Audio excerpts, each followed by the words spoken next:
खाता पिता आवडत नाही बाई कोणा ग, ह्या आई बापाना काय केला गुन्हा. घरात ज्योती राजा राणी आई बापाला पुसाना कोणी, ह्या आई बापाला सांगता येईना कोणा ग, ह्या आई बापाना काय केला गुन्हा. मी अशी निवंत बसून कधी कविता समज असं रचित नाही का समज.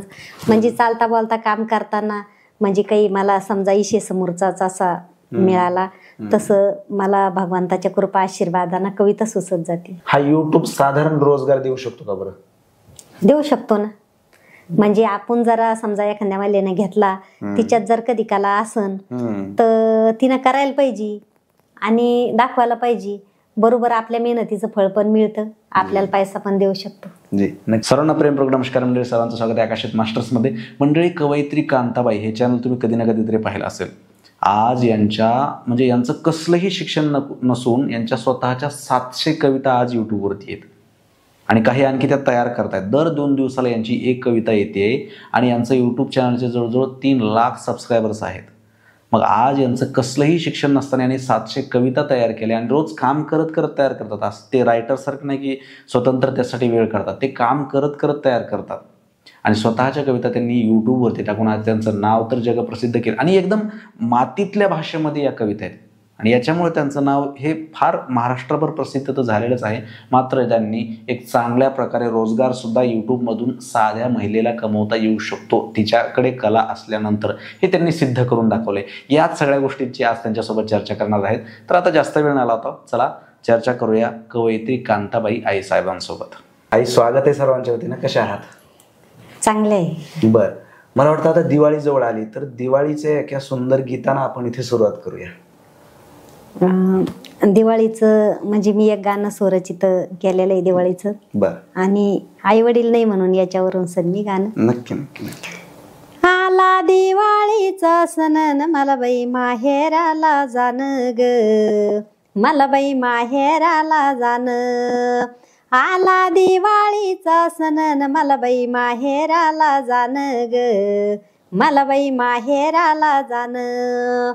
माहेराला गेल्यावरी ग, माहेराला गेल्यावरी माहेरात नव्हती आई न, माहेरात नव्हती आई, माहेरात नव्हती आई न. आठवणी येत्या लई ग, आठवणी येत्या लई.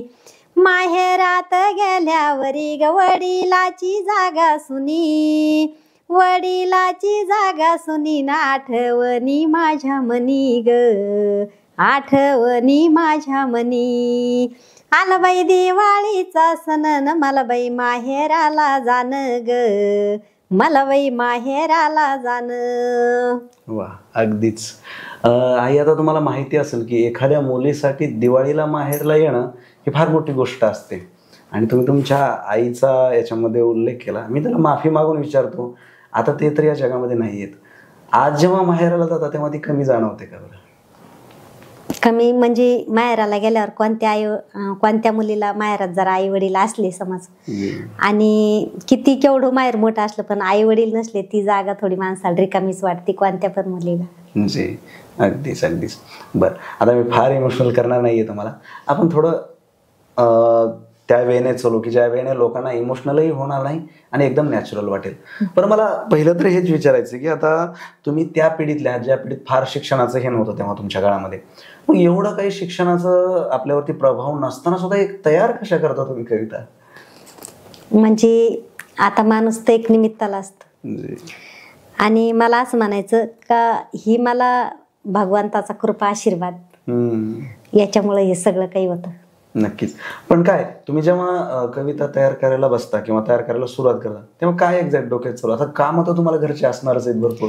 म्हणजे मी अशी निवंत बसून कधी कविता समज असं रचित नाही का समज. म्हणजे चालता बोलता काम करताना म्हणजे काही मला समजा इशे समोरचाच असा मिळाला तसं मला भगवंताच्या कृपा आशीर्वादाने कविता सुचत जाते. जी नक्कीच. कारण काय मध्ये मध्ये आमच्या वारकरी संप्रदायावरती एक विषय होता, त्यावर मी कविता केली होती. 15 दिवस लागले होते मला एक कविता करायला. आणि मी मग तुमच्या मुलाचं माझं जेव्हा बोलणं चालू होतं तेव्हा ऐकलं की तुमची दर 2 दिवसांनी एक कविता रिलीज होते. तर तुम्ही किती म्हणजे आठवड्यात किती कविता तयार करता बरं? म्हणजे विषय मिळाला समज मला का आपली 2 दिवसामध्ये पण एक कविता होऊ शकते, कधी एका दिवसात एक कविता होऊ शकते.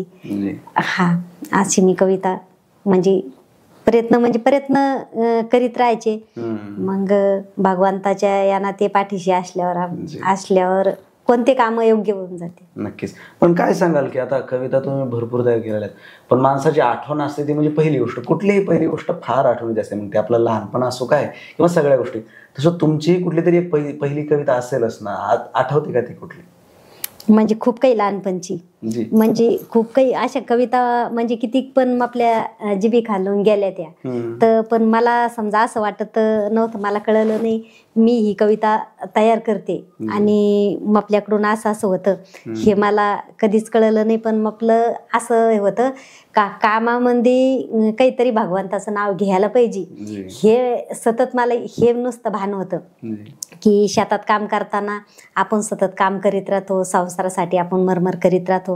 पण मग एक दिवस आपण जाणार आहे, आपल्याच्यान तीर्थ वर्तवत नाही, दुसरं काही होऊ शकत नाही. तर मग सतत आपलं कामामध्ये राम म्हणावं म्हणून भगवंताचं नाव काहीतरी आपल्या मुखात यायला पाहिजे, म्हणून याच्यातच मी जास्त तल्लीन राहायचे आणि मपलं मी गाणं म्हणत राहायचे. आणि समोरून जर समज कोणी आलं आपलं गाणं जर चांगलं समजा आपल्या याच्यात मी भानातच राहायचे आणि समोरून जर आलं तर मग मी गप्प व्हायची की मला कोणीतरी नाव ठेवून का म्हणून, असं म्हणून सर मी आपलं गाणं बंद करून टाकायचे आणि ते गेल्यावर आणखी आपलं नंतर सुरुवात राहायची. बर. पण तरी त्यावेळेस तुम्ही तयार केलं असं पहिलं तुमच्या चॅनलवरती व्हायरल झालेलं असो किंवा तुम्ही तयार केलेलं एक विशेष गीत असो, पहिलं कुठलं गीत आठवतं बरं? आम्हाला 2 कडवे ऐकवा त्याचे. पहा ज्योतिबाची पुण्याई शिक्षेन आणील बाई, पहा ज्योतिबाची पुण्याई शिक्षेन आणील बाई, शाळेत जाय रे बाळा अडण्याला किंमत नाही, शाळेत जाय रे बाळा अडण्याला किंमत नाही. म्हणजे एक जीवन अडाणी असल्यामुळं मी याच्यावरती हे गीताची रचना केली होती. आणि का असं मुलाला घडू नये, आपल्या घडू नये किंवा दुसऱ्याच्या पण मुलाला असं होऊ नये म्हणून याच्यावर आधारी मी ही कविता रचली होती. तुम्ही मुलाचा विषय काढलात, आता मी तुमच्या बऱ्याचशा व्हिडिओमध्ये बघितलं की तुमच्या या सगळ्या प्रवासाच्या मागे तुमच्या मुलाचा खूप मोठा हात आहे. आणि मी आल्यापासून पण बघतो की ते तुम्हाला आवाजावं बोलतात. मी असे पहिलाच पाहिले की कोणतरी मुलगा आईला आवाजावं बोलतोय आणि तुम्ही आज ज्या महाराष्ट्राच्या प्रत्येक मोबाईलमध्ये प्रत्येकाच्या हृदयात आहात ते त्यांच्या मुलात, तेव्हा असा मुलगा आपल्या पोटाला आला, याच्याबद्दल काय वाटतं बरं? म्हणजे मला दोन्ही पण मुलं आवाजावं घालूनच बोलते.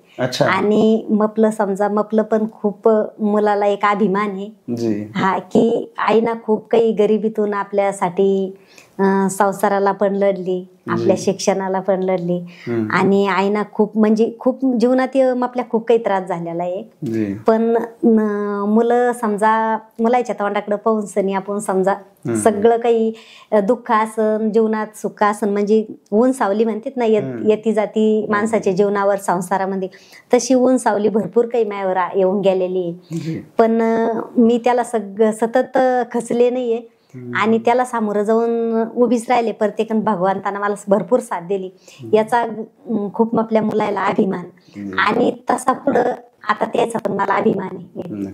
म्हणजे मला असं वाटतं की एक माणसानं काहीतरी संसारामध्ये हातामध्ये समजा माती धरली आणि त्याचं सोनं झालं, तर संसारामध्ये तर धन संपदा किती असली तर त्याच्यात काही महत्व नाही. पण संसाराला मुलं बाळ चांगली असले तर त्याला संसार म्हणजे ती गरिबी का असा ना पण चटणी भाकरी सुखाच्या. नक्कीच. मग आई आता एवढं तुम्ही तुमच्या मुलाविषयी बोललात वगैरे, याच्यावरही एखादी कविता केलीच असेल तुम्ही? हा, बरेच म्हणजे अशा बऱ्याच कविता आहे की एखाद्या ठिकाणी जर मी कार्यक्रमाला गेले तर एकदा असं म्हणजे आता जातो आम्ही असं बाहेर थोडं, तर मग कार्यक्रमाला गेल्याच्या नंतर एक आई मला म्हणली का बाई आपण जसं काही मायले की सारख्याच भेटी झाल्या आणि आईनं थोडा आपल्या जवळपास पश्चाताप केला. तर मग मी त्याच्यावरती एक कविता घरी आले आणि मग आपल्या डोक्यात आईचं सतत राहिलं ती. तर मग मी अशी कविता रचली त्याच्यावर. माता पिता आवडत नाही बाई कोणा ग, ह्या आई बापाना काय केला गुन्हा. माता पिता आवडत नाही बाई कोणा ग, ह्या आई बापाना काय केला गुन्हा. घरात ज्योती राजा राणी आई बापाला पुसाना कोणी. घरात ज्योती राजा राणी आई बापाला पुसाना कोणी.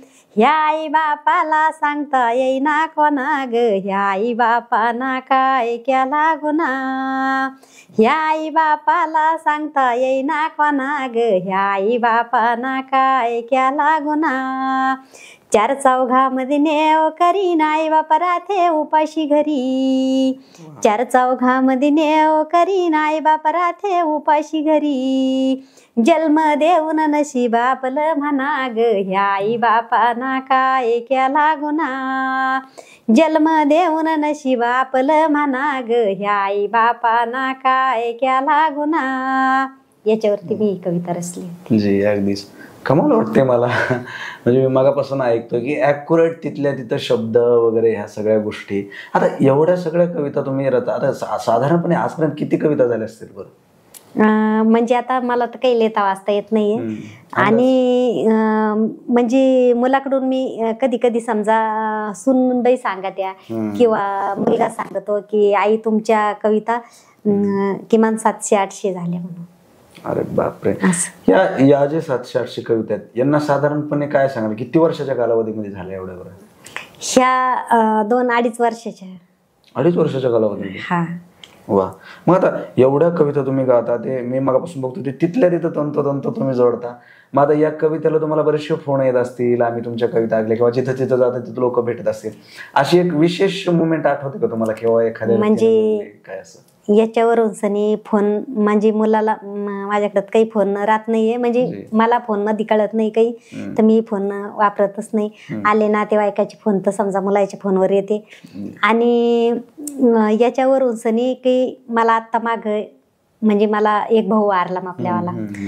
तर असे महाराष्ट्रातले फोन आले की आपल्या मुलाच्या फोनवर का आई तुम्हाला इथालचा फोन आला तिथालचा फोन आला. म्हणजे ते मग आपल्याकडे फोन देतो फोन आल्यावर.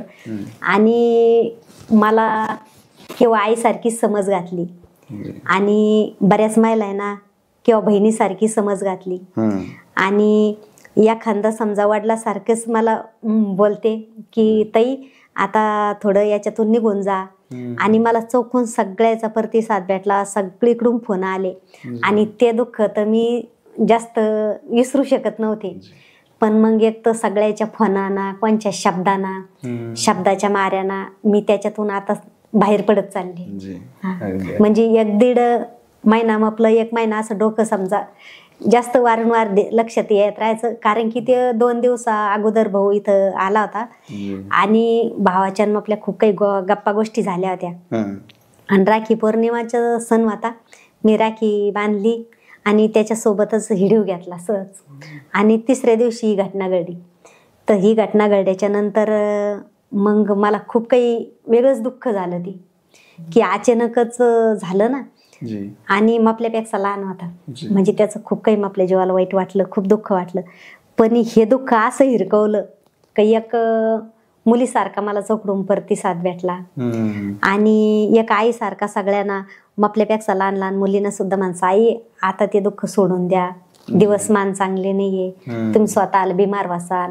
आणि दीपक भाऊची सतत तुमच्या मागे धावपळ असती आणि तुम्हाला दवाखान्याचं काम म्हणजे बरंच केलं त्या ना मध्ये मध्ये म्हटलं. तर मग आणखी मला सगळी प्रतिसाद मिळाल्यामुळं मग मी त्याच्यातून सनी बाहेर निघायचे प्रयत्न केले आणि आणखी आपल्या कामाला मी सुरुवात केली. नक्कीच.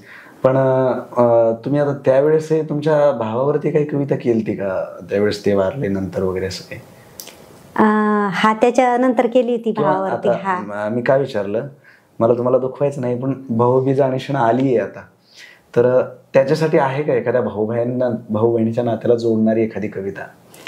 म्हणजे रक्षाबंधनला भाऊ आला होता तर बहीण भावाचे नाते असे कितीक ठिकाणी समज असे तुटलेले तर नाते जुटाव म्हणून सनी आणि काहीतरी एक आपलं नाव निघाव म्हणून सनी मी याच्यावर कविता समज अशी बरेच कविता रचल्या म्या आणि तो आला होता तर मी ही कविता रचली होती. रामाच्या पाऱ्यात मी हात लाविते जात्याला, बैरामाच्या पाऱ्यात मी हात लाविते जात्याला, आणि टिकून ठेवू साऱ्या बहिणी ग पिरिमळ आपल्या नात्याला, टिकून ठेवू साऱ्या बहिणी ग पिरिमळ आपल्या नात्याला. नाही पाऊ पैसा धनाला ग, नाही पाऊ पैसा धनाला, आणि राखी 2 दिवसाचा मिळे सवा राखी दिवाळी सणाला, 2 दिवसाचा मिळे सवा राखी दिवाळी सणाला. अगदीच मी मागापासून कमाल करतोय पण त्याच्यातून एक गोष्ट आठवते मला. तुम्हाला सांगतो, आपल्या संत जनाबाई असतील किंवा संत बहिणाबाई किंवा संत तुकोबाराय, संत ज्ञानोबाराय यांनी कुठल्या युनिव्हर्सिटीमध्ये शिकून कवित्व नाही केलेलं आहे. यांनीही समजा त्यांच्या अनुभवा जीवनात आलेलं तेच कवित्व जे आहे ते लोकांच्या समोर मांडलेलं आहे. आणि तुम्ही सुद्धा त्याच गोष्टी आपल्या अनुभवातल्या किंवा आजूबाजूला जे घडते त्याच्यावरती कविता रचण्याचा प्रयत्न करता. पण याच्यामध्ये आणखी एक प्रश्न विचारतो की जेव्हा तुम्ही कविता करायला एखादी घटना, मी बघितलं की बऱ्याच वेळेस एखादी घटना झाल्यानंतर 8 दिवसात तुमची त्याच्यावरती कविता येते. मग तुम्ही तिथे सगळं घटना समोर ठेवून शब्दांची जुळवाजुळव कशी करता? कारण काय, आता मी पहिल्यांदाच म्हटलं की फक्त कविता करणे हाच तुमचा म्हणजे काम नाहीये, घरात अनेकही दुसरे काम आहेत. मग काय असं वही पेन घेऊन लिहायला बसता की डोक्यातल्या डोक्यात ते तयार होतं? म्हणजे वही पेनाचा मी शाळेची पायरी चढली नाही आणि वही पेनाचं मपलं काही हेच नाहीये. आणि मपले मी अडाणी होते, पण एक मुलगा मपला 6वीला होता आणि हा मुलगा एक 4थीला होता. पण मला खूप काही आवड होती, मी अडाणी असल्यामुळं मला मुलाच्या शिक्षणाची खूप काही आवड होती. तर मग मी दोन्ही मुलायला, मी आपला स्वयंपाक होईपर्यंत दोन्ही मुलायला पाठी लेखन घेऊन, पहिले लेखन पाठी होत्या आणि आता खूप काही बदलून गेलं सगळं. तर त्याला आपली आपली पाठी लेखन द्यायची आणि मग आपला स्वयंपाक व्हायपर्यंत त्याला सांगायचं 2 जण अभ्यास करा आणि मग आपल्याकडे मला दाखवायला आणा. म्हणजे त्यावेळेस मला मुलं विचारायचे काय तुम्ही किती शिकल्याने.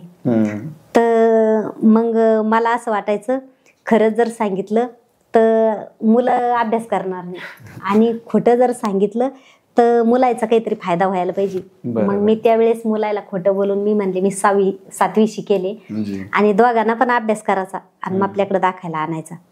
आणि त्याच्यात मी खाडाखोड करायची दोघांमध्ये, एकाचं चांगलं एकाचं, म्हणजे मला अक्षराची काही ओळख नव्हती आणि अक्षर काही कळत नव्हतं. पण मग मला वाटायचं मग आपल्या मुलाला वाटन का आई शिकलेली, आईला कळतं म्हणून सनी मग मी अशी त्याच्यात खाडाखोड करायची आणि त्याला शाळेचं मग मी वळण लावलं.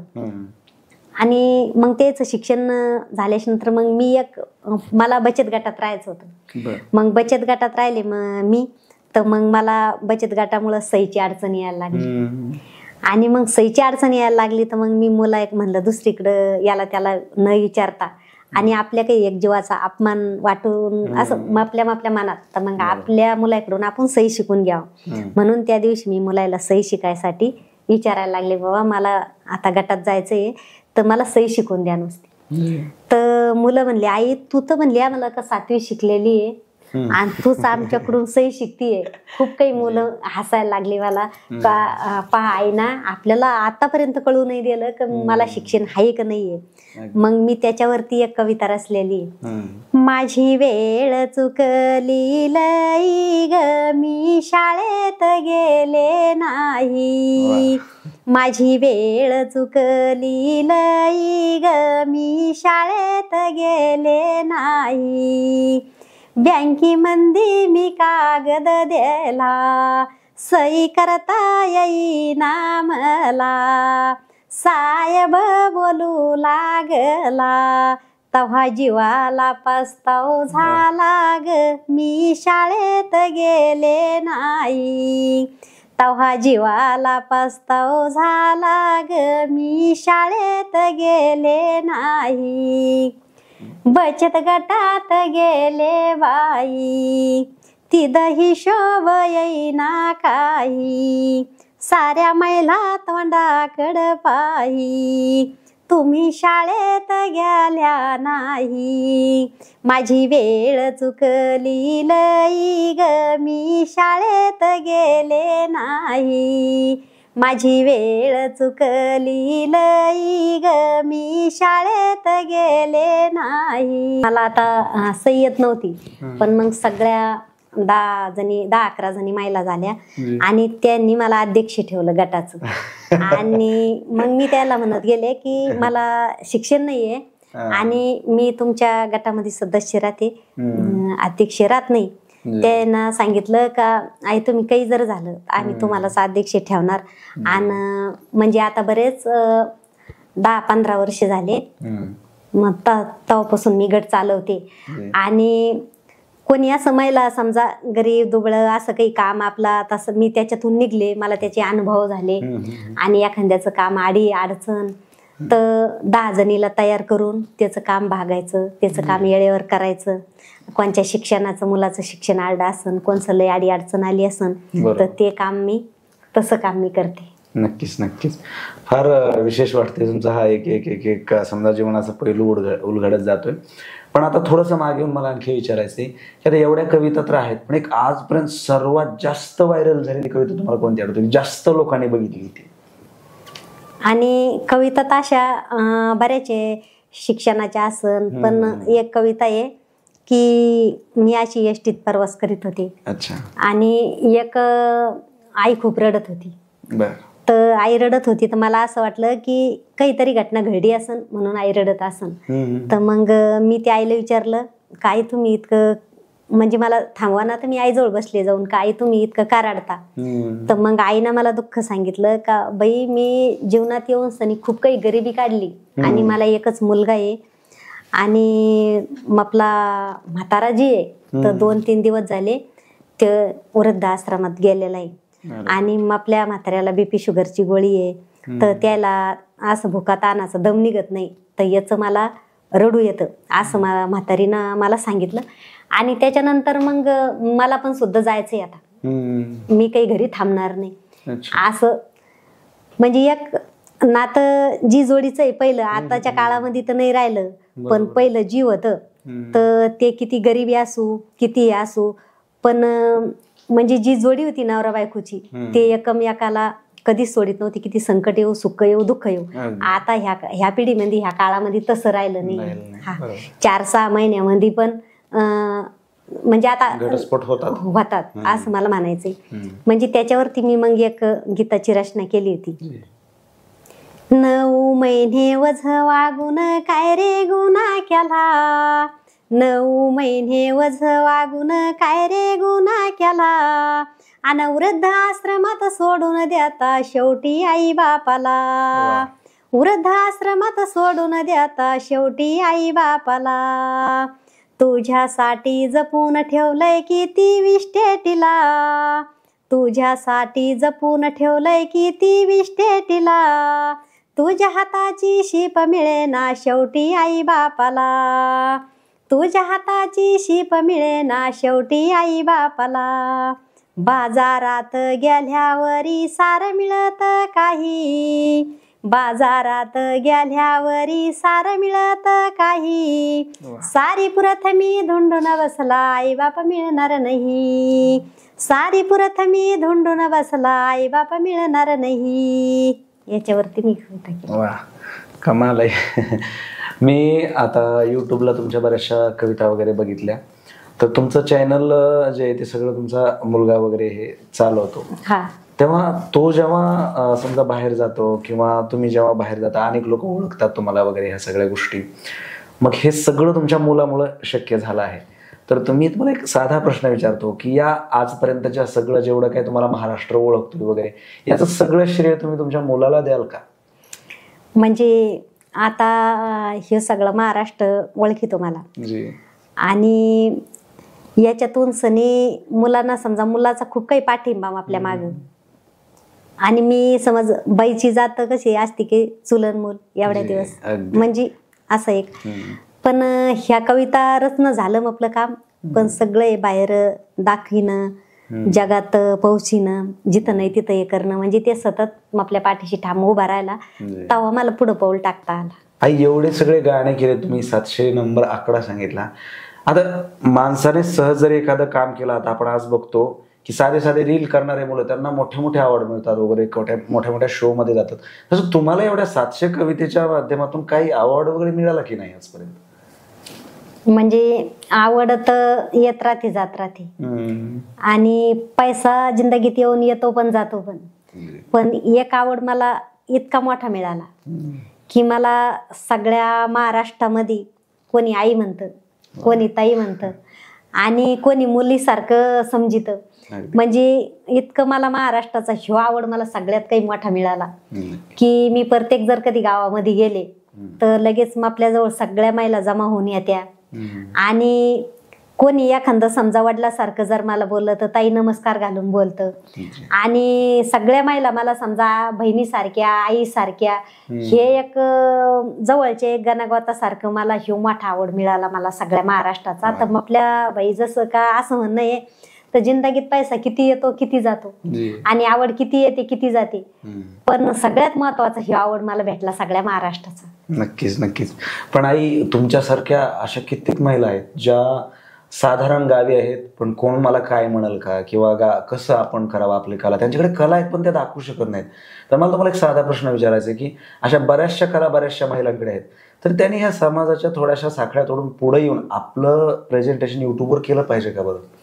म्हणजे ग्रामीण भागामध्ये कसं असतं, म्हणजे आपल्या स्वतःच्या अनुभवाला की ग्रामीण भागामध्ये महिलांमध्ये कला खूप आहे, पण आपल्याला कोण का समाज काही म्हणन का, समाज नाव ठेवन का, आणि समाजाला आवडन का, असं म्हणून सनी महिला करत नाही, त्या मागे राहत्या आणि ती कला दाखवित नाहीये.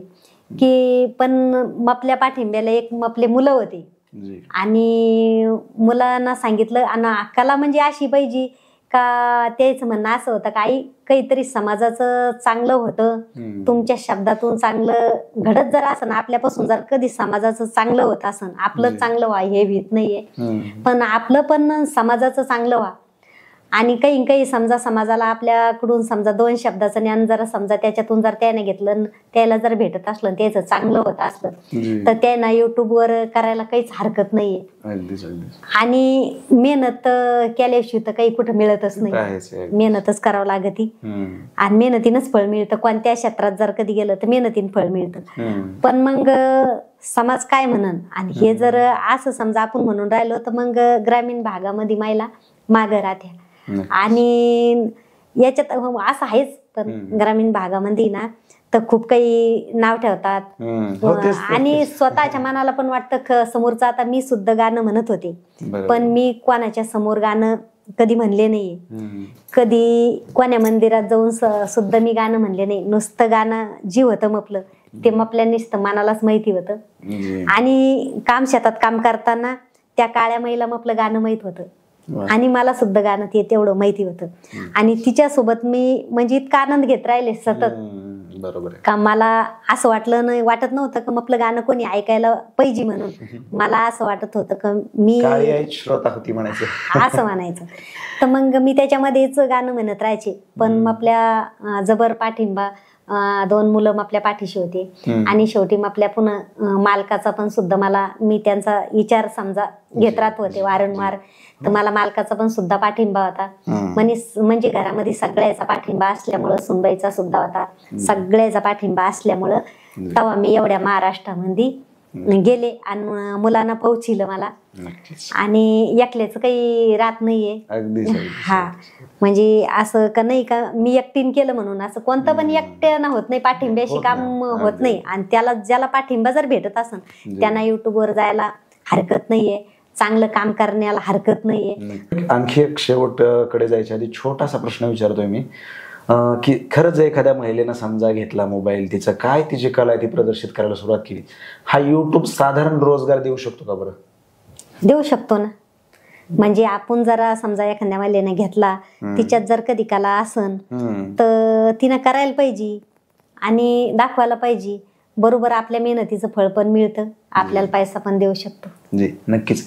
आई, तुम्हाला मगाशी मी ज्याप्रमाणे म्हणलं की आपलं चॅनल हे ऑलमोस्ट 99% पब्लिक हे आध्यात्मिक आहे, तर मला वाटतं की आता कविता तुमचा विषय आहेच आहे आणि मगाशी तुम्ही म्हणालात की लहानपणी वारीला वगैरे जायला भेटलं नाही तुम्हाला फारसं, आणि त्याच्याशी निगडीत तुम्ही एक कविता तयार केलेली. तर आता चॅनलही आध्यात्मिक आहे, विचारणाराही महाराजच आहे. तर मला वाटतं की आता कार्तिकी वारी आली पण आहे जवळ, तर एखादी पंढरीची वारी किंवा अध्यात्माशी रिलेटेड असलेली कविता म्हणा, आपण इथे शेवट करूया. म्हणजे पंढरपूरला जायची खूप इच्छा राहायची मनातून सनी, पण मी वारंवार म्हणत राहायचे का पांडुरंगा दर दिवस मी घरूनच दर्शन करते आणि मग आपलं पंढरपूर इथंच आहे. किंवा मी शेतात काम करताना आपल्या ध्यानात आलं पंढरपूर, मग आपल्या लक्षात आलं तर कधी मिळन पायाला, म्हणून याच्यावरती पण मी कविता केल्या होत्या, बऱ्याच कविता केलेल्या आहे. आणि ते लक्ष आलं तर मग आपल्या अक्षरशः डोळ्यातून पाणी यायचं आणि मी तिथं शेतात बसल्या बसल्याच दर्शन करायची पंढरपूर म्हणून सनी, हेच मग आपलं पंढरपूर आहे. तर मग मी याच्यावरती एक कविता केलेली आहे, म्हणजे बऱ्याच कविता केलेल्या आहे, पण ही कविता म्हणून दाखवते तुम्हाला. पंढरीचा राजा ग पांडुरंग माझा, पंढरीचा राजा ग पांडुरंग माझा, हौस मला दिंडीत जायाची, हौस मला दिंडीत जायाची, वारी आली पंढरी रायाची, वारी आली पंढरी रायाची, सखूबाई जनाबाई दिंडी मंदी जाऊ, सखूबाई जनाबाई दिंडी मंदी जाऊ, अन सोहळा हरीचा डोळ्याना पाहू, अन सोहळा हरीचा डोळ्याना पाहू, पंढरीचा राजा ग पांडुरंग माझा, हौस मला दिंडीत जायाची, हौस मला दिंडीत जायाची, वारी आली पंढरी रायाची, वारी आली पंढरी रायाची, दिंडी मंदी जाऊ बाई पालखीचा थाट, दिंडी मंदी जाऊ बाई पालखीचा थाट, अन पंढरपूर तीर्थ बाई हाय लय मोठ, पंढरपूर तीर्थ हे हाय बाई मोठ. वा वा, खूप म्हणजे मंत्रमुग्ध झाल्यासारखं वाटायला लागले आई. आज धन्यवाद तुमचे खूप खूप, तुम्ही या मुलाखतीसाठी वेळ दिला त्याबद्दल. आणि पुढच्या तुमच्या प्रवासाला मी शुभेच्छा देणं इतका मोठा नाही, पण वारकरी संप्रदायाच्या वतीनं तुम्हाला शुभेच्छा देतो मी. मंडळी, मगापासून फार सगळे आश्चर्यचकित गोष्टीत, कारण मी पाहिलं की सुरुवातीला यांच्या चॅनलवरती मी भरपूर कविता पाहिल्या होत्या. मला डाऊट होता की ह्या शिकलेल्या असतील पण कदाचित लपवत असतील का वगैरे, कारण एवढं कसं शक्य आहे ह्या सगळ्या गोष्टी शिकलेल्या नाहीत आणि 700 कविता कशाला म्हणतात. पण जेव्हा आज बोललो, त्याच्याशी चर्चा केली, त्यांच्या मुलाशी चर्चा केली, तेव्हा सगळ्या गोष्टी समोर येत आहेत की हे खरंच भावनेतलं आहे. आणि मला तुम्हाला गोष्ट सांगायची की महाराष्ट्रातल्या लोकांना पोळी आणि दूध जास्त आवडलं हे सांगता येत नाही, पण त्याच्यापेक्षा ठेसा भाकरी जास्त आवडते. मला काय सांगायचंय की देवाला सुद्धा अशिक्षित गवळणीच आवडल्या होत्या, अशिक्षित गवळणींनीच खरं प्रेम देवावर केलं होतं. तसं महाराष्ट्र हा भावनेचा भुकेला आहे, तुमच्या ज्ञानाचा भुकेला नाही. आणि आईच्या प्रत्येक गीतामध्ये एक भावना आहे आणि ती भावना लोकांना कनेक्ट करते, हे मला इथं आल्यावर कळालं. आणि मी म्हणलं तुम्हाला की त्या शिकलेल्या नाहीत, सगळ्या गोष्टी ठीक आहेत, पण त्यांच्या गाण्यातल्या ज्या भावना आहेत ना, त्या भावना आपल्या गावाकडच्या मातीतल्या भावना आहेत. आणि त्याच्यामुळे प्रत्येक गीत जे आहे ते त्यांचं आपल्याला कनेक्ट करत असतं.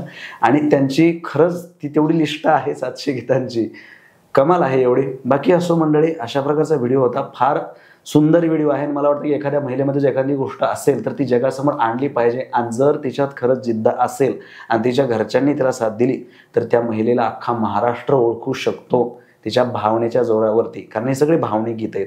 त्यामुळे नक्कीच आईंनी ज्याप्रमाणे सांगितले, 1-2 मुद्दे त्यांनी फार सुंदर सांगितले. त्यातला पहिला मुद्दा की तुमच्याकडे खरंच टॅलेंट असेल ना, तुम्ही या, दाखवा, होऊ द्या, काय व्हायचं ते होऊ द्या. सिंधुताई सपकाळांना त्यांच्या स्वतःच्या पतीनं आधी नाकारलं होतं आणि पुन्हा त्यांचाच पती मला सांभाळून आला होता.